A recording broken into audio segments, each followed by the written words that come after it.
शरद पूर्णिमा का त्योहार माता लक्ष्मी के प्राकट्य के रूप में मनाया जाता है।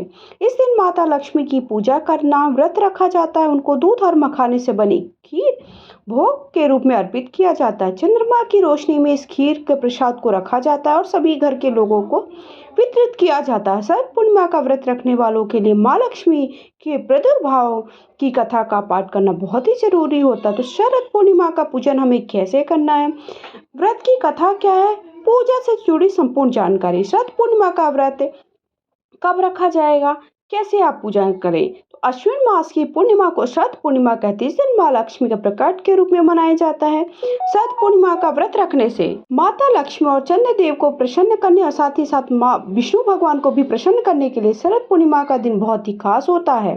इस दिन चंद्रदेव अपनी 16 कलाओं से परिपूर्ण होते हैं, जबकि धन की देवी माता लक्ष्मी धरती पर भ्रमण करने के लिए आती। इसी वजह से कई लोग शरद पूर्णिमा का व्रत रखते हैं। यह व्रत 16 अक्टूबर के दिन रखा जाना है। लक्ष्मी की पूजा करना शुभ माना जाता है। इस दिन खीर बनाना और रात पर चांद की रोशनी में रखना, जिसे अगले दिन प्रसाद के रूप में खाना बहुत ही शुभ होता है। चांद की रोशनी में खीर को खाने से स्वास्थ्य अच्छा रहता है, किसी भी प्रकार की कोई भी बीमारी नहीं होती है। तो जानते हैं शरद पूर्णिमा की पूजा हमें कैसे करनी। शरद पूर्णिमा की पूजा के लिए सबसे पहले देखिए, इस तरह से हमें चौकी, जो कि हमें जो चांदनी होती है, चांदनी रात होती है, वहां पर हमें पूजा करनी होती है, तथा आपको छत पर या फिर खुले आसमान के नीचे ही पूजा करनी होती है। चौकी रख लीजिए। चौकी पर हमें इस तरह से चंद्र देवता बना लेना है, या फिर आप नहीं बनाना चाहते हो तो देखिए आप ऊपर रख रहे हैं, आप ऊपर पूजा कर रहे हैं तो चंद्र देवता का स्मरण करते हुए पूजा कर सकते हैं। शरद पूर्णिमा की कथा की किताब रख लीजिए। भगवान विष्णु माता लक्ष्मी को विराजित कर लीजिए, साथ ही साथ लक्ष्मी गणेश को विराजित कर लीजिए, कलश स्थापित कर लीजिए। सभी को हमको धूप दीप से पूजन करना है। सबसे पहले हमें पूजा और व्रत का संकल्प ले लेना है। उसके बाद हमें सभी को हल्दी कुमकुम लगा देना है, अक्षत समर्पित कर देना है। अक्षत टूटे ना हो, इस बात का ध्यान रखें। साथ ही साथ जिस तरह से हमें सभी देवी देवताओं का पूजन करना, उसी प्रकार से हमें चंद्र देवता का भी पूजन करते जाना है। जो भी आपके पास फूल हो वो फूल चढ़ा दीजिए। फूल चढ़ाने के बाद हमें देखिए इस तरह से सभी भगवानों को, जो भी हमने जैसे गणेश जी को स्थापित किया है, कलश दे रखे हैं, तो कलश का भी पूजन हमें उसी प्रकार से करते जाना जैसे हम सभी देवी देवता का पूजन कर रहे हैं। तो सबसे पहले मैंने गणेश जी का पूजन कर दिया। गणेश जी को धूप दीप सबसे पहले हमने शुद्ध जल से छींटे दे दिया। शुद्ध जल के बाद हमने हल्दी कुमकुम लगा दिए, अक्षत समर्पित कर दिया, पुष्प समर्पित कर दिया, वस्त्र के भाव से सभी को कलावा समर्पित कर दिया। माता लक्ष्मी को मैंने लाल चुनरी समर्पित कर दी है। साथ ही साथ वस्त्र, हमें चंद्र देवता को भी वस्त्र चढ़ा देना है। साथ ही साथ जनेऊ हो तो जनेऊ चढ़ा दीजिए, फिर कच्चा सूत भी आप चढ़ा सकते हैं। कच्चा सूत मतलब सफ़ेद चीज़ें हमें चंद्र भगवान को चढ़ाना चाहिए।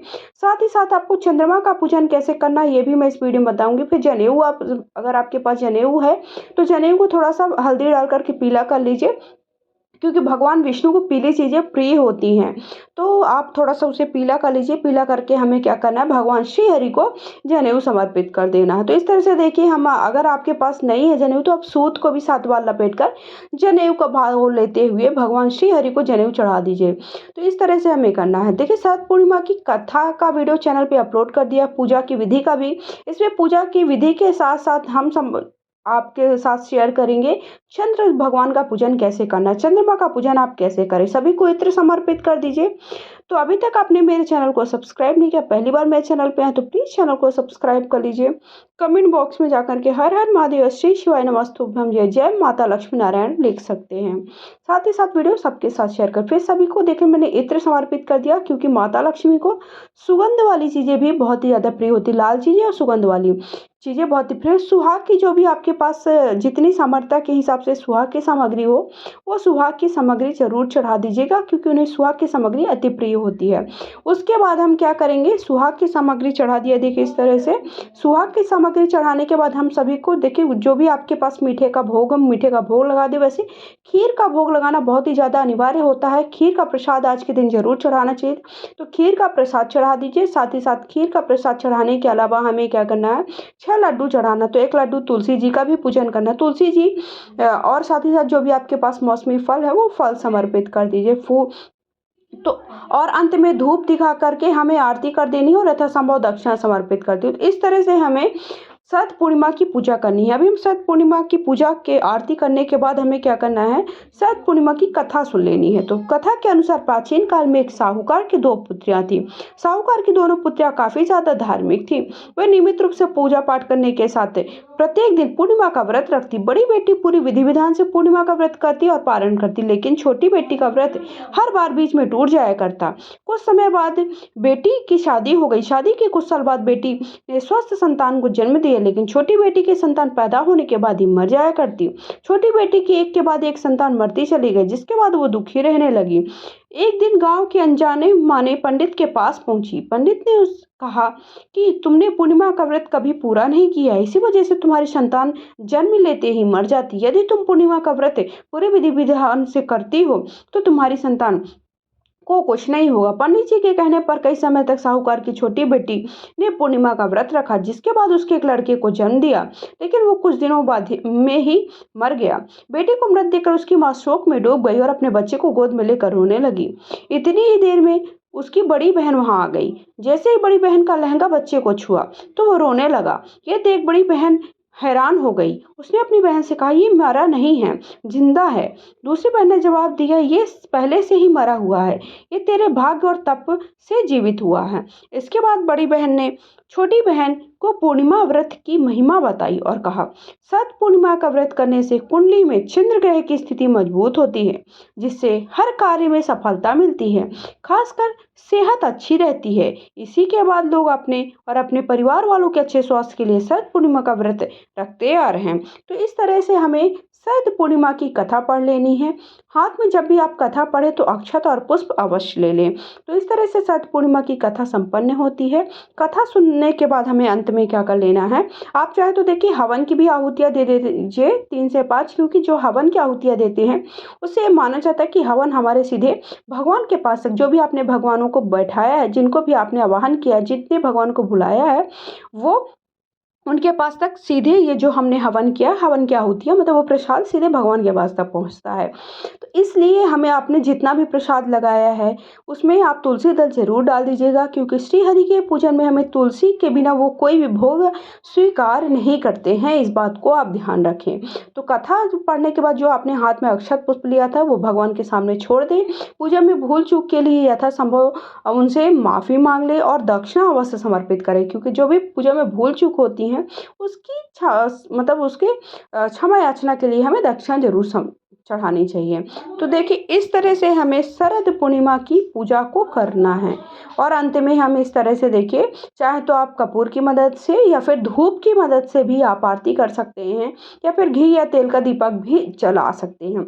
ये करने के बाद हमें अंत में क्या करना है, कथा कर लिया, आरती कर ली, आरती करने के बाद हमें क्षमा याचना करने के बाद हमें क्या करना है, जो हमने 6 लड्डू में 1 लड्डू हमें क्या करना, तुलसी जी को दे देना है, 1 लड्डू आपको अपने पति को दे देना है, 1 लड्डू आप अपनी सखी को दे दें, 1 लड्डू में घर के सभी सदस्य को वितरित कर दें, और 1 लड्डू जो गर्भवती महिला होती है उसे दिया जाता है। अंत में जहाँ पर भी आपने पूजा की है, जहाँ पर आप बैठे हुए थे, वहाँ पर जल जरूर छोड़ देना चाहिए। और अंत में हमें क्या करना चाहिए, देखिए इस तरह से हमें किसी भी संकल्प की विधि ये कहलाती है, संकल्प बोलना चाहिए। अर्थात जो भी आप किसी भी ब्राह्मण को 11 रुपए 21 रुपए जितना भी संकल्प बोलना चाहिए। तो पूजा में हमें अंत में संकल्प अवश्य लेना चाहिए। तो संकल्प लेने से क्या होता है कि जो भी पूजा में भूल चूक हुई है उसके लिए क्षमा याचना के लिए हम संकल्प लेते हैं कि हमने 11 रुपए इस ब्राह्मण को देने के लिए अपना नाम और गोत्र बोल दीजिए।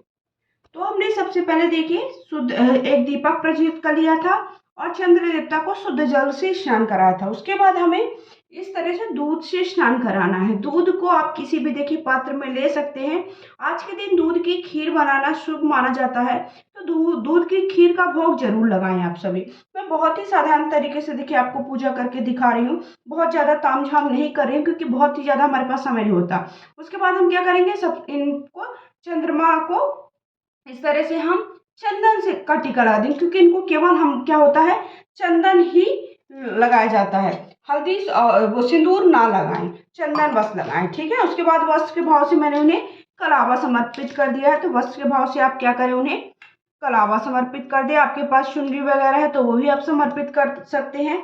उसके बाद हमें कोई भी सफ़ेद पुष्प चढ़ा देना, क्योंकि इनको केवल सफ़ेद पुष्प ज़्यादा प्रिय होते हैं। अगर आपके पास कोई और पुष्प हैं, सफ़ेद नहीं है, तो ऐसा नहीं है कि आपको बिल्कुल सफ़ेद पुष्प ही चढ़ाना है।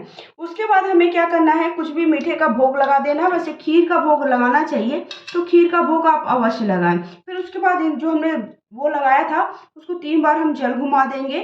इस तरह से 3 बार मैंने जल घुमा दिया।